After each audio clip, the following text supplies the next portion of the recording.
nampaknya setelah 20 Oktober akan lebih banyak lagi pengkhianatan yang dirasakan oleh Presiden Jokowi, sehingga selanjutnya ini seperti satu proses perjalanan bagaimana seorang Presiden Jokowi bisa menuju ke arah gelandangan politik seperti halnya Amin Rais. Hari ini saya mendapatkan banyak sekali pesan terkait video saya sebelumnya yang membahas bagaimana seorang Puan Maharani bisa kembali menjadi ketua DPR RI padahal PDI Perjuangan sudah dikepung di mana-mana. Dan ternyata banyak orang baru sadar bahwa di tahun 2014 lalu ketika PDI Perjuangan memenangkan Pilpres dan Pileg sekaligus, itu PDI Perjuangan tidak menduduki ketua DPR RI.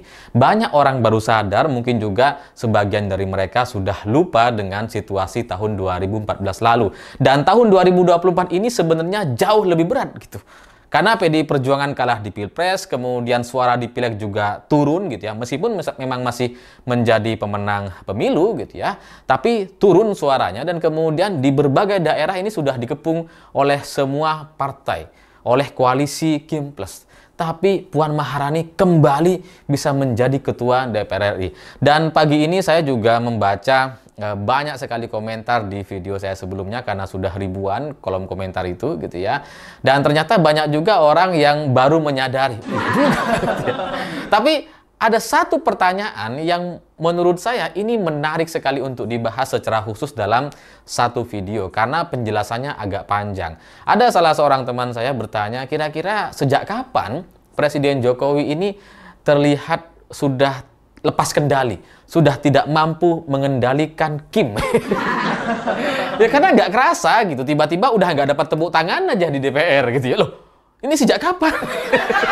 Kok sudah hilang gitu aura kebintangan seorang Presiden Jokowi? Ini sejak kapan Presiden sudah ditinggalkan gitu. Tapi kalau kita ngelihat dari data-datanya memang tidak jelas pastinya tanggal berapa dan di momen seperti apa. Tapi kalau kita membaca dari beberapa kejadian politik di tanah air selama beberapa bulan terakhir ini, memang kekuatan Presiden Jokowi itu bisa dibilang sudah berakhir sebelum penetapan koalisi Pilkada 2024. Ya, di koalisi itu, di koalisi Pilkada di berbagai daerah gitu ya, memang masih ada tuh campur tangan Presiden Jokowi. Tapi untuk sampai kemudian kepada tahap pencalonan dan penetapan itu sudah semakin luntur. Jadi di koalisi Pilkada sekalipun gitu ya, itu bagaimana pengaruh Presiden Jokowi itu sudah tidak terlalu sempurna, sudah tidak terlalu menggigit, tidak sepenuhnya bisa mengendalikan semua calon yang ada di Pilkada 2024 seperti yang diinginkan oleh Gibran Rakabuming Raka. Karena keinginan Gibran di bulan Maret 2024 lalu gitu ya, semua calon itu harus sesuai dengan kehendak dia. Dan kemudian bagaimana Gibran ingin menggerakkan relawan Bolonemase di berbagai daerah gitu ya. Itu yang diinginkan oleh Gibran. Memang sempat terjadi gitu ya. Memang Gibran sempat mendampingi Pilgub Jakarta, Ridwan Kamil dan Suswono, sempat juga mendampingi di Pilgub Jawa Tengah gitu ya. Dan relawan-relawan Bolonemase juga sempat muncul di Jawa Timur gitu ya. Tapi pada akhirnya semakin hari semakin tidak ada. Bahkan orang-orang yang terindikasi begitu dekat dengan Gibran itu dipotong satu persatu, seperti salah satunya adalah Diko, yaitu Bupati Petahana Kendal gitu ya, yang ingin maju di pemilihan wali kota Semarang, tapi kemudian rekomendasi yang sudah turun dan sudah ada di tangan itu kemudian ditarik lagi oleh partai pengusungnya.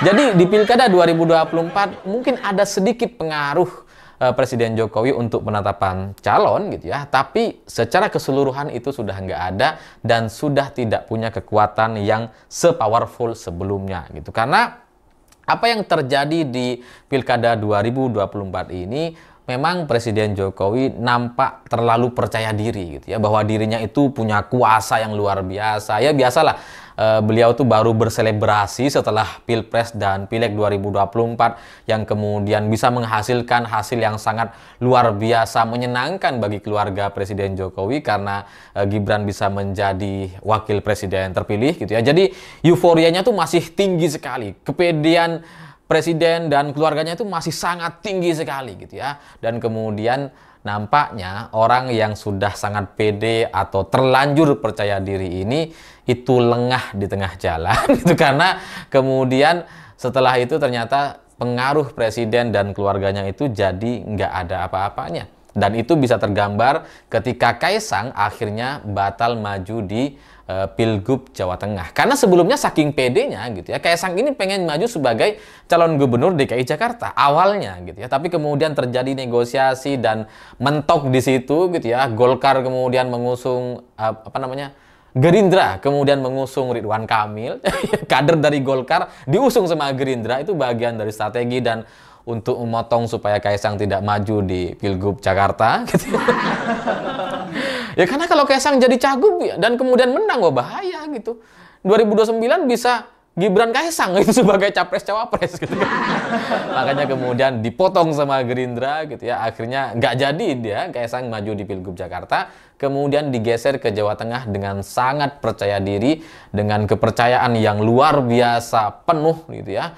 Mereka kemudian sudah ancang-ancang untuk membuat tim pemenangan Kaisang Lutfi. Bahkan rekomendasi dari Nasdem itu sudah keluar gitu. Sudah resmi keluar. Dasko sebagai perwakilan Gerindra dan pimpinan Kim Plus juga sudah mengeluarkan pernyataan bahwa ya nanti kita menyusul dan akan mengusung Kaisang. Lutfi Kaisang atau Kaisang Lutfi katanya. Jadi pernyataannya sudah muncul, rekomendasi dari Partai Nasdem sudah resmi keluar, dan kemudian disitulah terjadi drama politik dinamika yang sangat luar biasa menarik. Karena di proses akhir, di akhir-akhir ibarat pertandingan sepak bola tuh di akhir-akhir ingin mencetak gol gitu ya, udah di depan gawang, yaitu gawang RUU Pilkada gitu ya, yang dibahas oleh DPR dan kemudian ini bisa segera disahkan waktu itu, ternyata kemudian dibatalkan oleh DPR RI sendiri. Padahal itu tinggal ya sekali tendang itu selesai gitu ya. Itu satu langkah lagi DPR RI bisa mengesahkan RUU Pilkada dan kemudian menjadi undang-undang. Itu satu kali rapat selesai gitu.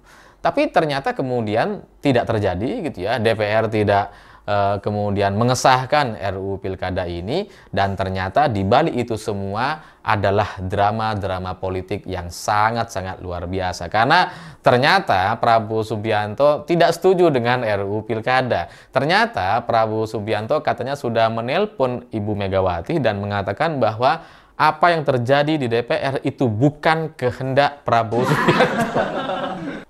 Jadi Pak Prabowo yang terlihat sangat dekat sekali dengan presiden gitu ya, yang kalau ada yang mencubit Pak Jokowi itu maka seluruh kader Gerindra merasakannya gitu. Ternyata di RUU Pilkada gitu ya itu nggak ada, diem nolak juga. Akhirnya kemudian tidak jadi disahkan karena dewa-dewa politik dari berbagai partai sudah sepakat untuk menolak RUU Pilkada, karena RUU Pilkada itu hanya untuk meloloskan Kaisang sebagai cagup ataupun cawagup di Pilkada 2024. Memang ada penolakan yang begitu luar biasa besar di berbagai daerah. Secara serentak dilakukan oleh banyak sekali kalangan mahasiswa, kemudian rakyat biasa, aktivis, dan kemudian juga artis-artis ibu kota gitu ya, artis nasional, bahkan Reza Rahadian juga ikut turun ke lapangan untuk berdemonstrasi dan berorasi. Memang ada demonstrasi dan penolakan yang luar biasa besar gitu. Tapi sebenarnya sebesar-besarnya demonstrasi, sebesar-besarnya penolakan, kalau DPR sudah mengesahkan sebagai undang-undang, ya mau demo sebesar apapun nggak akan bisa gitu. Dan kita sudah berkali-kali kemudian mengalami acara atau serangkaian penolakan demonstrasi yang sangat luar biasa besar. Seperti Omnibus Law misalkan. Itu sudah terlatih negara ini untuk menghadapi demonstrasi besar. Sehingga sebenarnya untuk RUU Pilkada itu tinggal DPR saja mengesahkan maka selesai. Kaisang akan maju sebagai cagup ataupun cawagup di Pilgub Jawa Tengah. Itu akan semudah itu selesai gitu ya. Tinggal satu kali ketok palu, beres itu barang. Tapi ternyata DPR RI juga tidak mau mengesahkan karena memang instruksi atau arahan-arahan dari dewa-dewa politik dari berbagai partai itu semua tidak ada yang setuju kepada RUU Pilkada. Dan itulah yang kemudian membuat saya bikin video sebelumnya di mana Presiden Jokowi itu ditipu oleh Kim Plus yang semula kayaknya sangat meyakinkan gitu ya, setelah ada putusan MK, DPR langsung bikin RUU Pilkada gitu kan. Itu sangat meyakinkan gitu. Katanya yang menginisiasi adalah salah satu tokoh dari Partai Gerindra. Wah, kayaknya sangat solid sekali koalisi ini gitu ya untuk mendorong dan mendukung anak Pak Jokowi gitu kan. Supaya Kaisang bisa maju, tapi ternyata semuanya drama dan Presiden Jokowi ditipu atau dikhianati oleh Kim Plus, dan itu adalah pengkhianatan yang pertama. Nah, kemarin di ruang DPR kita bisa melihat ketika Puan Maharani menjadi ketua DPR RI, bagi saya ini adalah pengkhianatan kedua Kim Plus. Ya, karena sebelumnya kursi ketua DPR RI itu diperebutkan gitu ya. Sebelumnya ini coba dilakukan cara-cara atau upaya supaya Mbak Puan tidak jadi ketua DPR RI. Bagaimana supaya PDI Perjuangan itu bisa ditinggal sendirian dan tidak perlu dilibatkan untuk hal apapun di pemerintahan sampai 2029. Itu ada agenda atau settingan yang semacam itu. Itu sudah bisa kita lihat tergambar dari koalisi-koalisi yang ada di Pilkada. Dan memang berkat pidato Pak Prabowo gitu ya yang mengatakan bahwa untuk koalisi terserah bebas gitu. Itu bagian dari perlawanan secara halus gitu ya. Dan kemudian kemarin di ruang DPR RI itu ketika Puan Maharani menjadi ketua DPR lagi, itulah pengkhianatan Kim Plus yang untuk kedua kalinya. Yang pertama ketika Kaisang gagal maju di Pilkada 2024, dan yang kedua ketika membiarkan Puan Maharani atau perwakilan dari PDI Perjuangan bisa memimpin ketua DPR RI. Jadi ada dua kali pengkhianatan dari Kim Plus, dan selanjutnya mungkin itu tidak terhitung lagi. Karena ya ketika Presiden Jokowi masih berkuasa saja, masih berkuasa sampai 20 Oktober, sudah ada dua kali pengkhianatan. Bagaimana nanti? Jadi ya itu mudah sekali untuk kita baca gitu. Karena partai-partai ini memang adalah partai yang realistis gitu ya. Mereka sebelumnya memang mungkin nginduk kepada Presiden Jokowi gitu ya, melihat seorang sosok yang sangat berkuasa dan ikut saja daripada direcoki gitu. Tapi setelah itu ternyata mereka menunjukkan sikap aslinya atau wajah aslinya. Ya selanjutnya bisa dipastikan Presiden Jokowi gak akan punya kendali apa-apa. Jadi nggak bisa mengarahkan partai-partai gitu ya, nggak bisa kemudian menggerakkan untuk membuat satu aturan atau undang-undang yang baru atau kebijakan-kebijakan baru, karena semua partai sudah nggak ada yang melihatnya, nggak ada yang melihat Presiden Jokowi itu masih perlu untuk didengar dan ditampung nasihat-nasihatnya atau arahan-arahannya untuk dilaksanakan semua perintah-perintahnya. Nggak ada, partai sudah nggak melihat itu semua. Jadi kalau saya rangkum, selama Presiden Jokowi masih jadi presiden sampai 20 Oktober nanti, dia sudah mendapatkan dua kali pengkhianatan. Dan setelah itu, nampaknya setelah 20 Oktober akan lebih banyak lagi pengkhianatan yang dirasakan oleh Presiden Jokowi, sehingga selanjutnya ini seperti satu proses perjalanan bagaimana seorang Presiden Jokowi bisa menuju ke arah gelandangan politik seperti halnya Amin Rais. Karena kita bisa lihat sekarang gitu ya, ketika berkuasa saja sudah dikhianati dua kali. Kalau nanti sudah nggak berkuasa, bagaimana gitu? Dan kalaupun misalkan Presiden Jokowi dengan keluarganya mau bikin partai gitu ya, Kaisang misalkan ketua PSI, wakilnya Gibran misalkan gitu ya, itu nggak akan nolong. Dan sudah terbukti di pemilu 2024 itu bagaimana PSI yang didukung dengan masifnya baliho di mana-mana sepanjang jalan gitu ya. Jalan protokol itu semua penuh dengan wajahnya Kaisang, Gibran, Jokowi, semua gitu. Jalan protokol di Jawa Timur, Jawa Tengah, Jawa Barat itu penuh dengan baliho-balihonya PSI. Bahkan ada orang yang bilang bahwa baliho PSI itu jauh lebih banyak dibandingkan kadernya. Tapi apa kemudian hasilnya?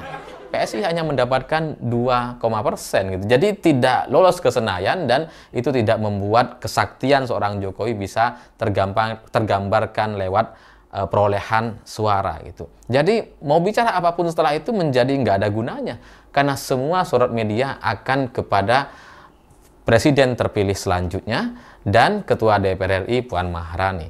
Presiden Jokowi ya selesai. Dia mau apa gitu. Kalau bukan sebagai ketua partai, mau bicara sebagai apa? Sebagai mantan presiden? Ya paling nggak SBY gitu ya.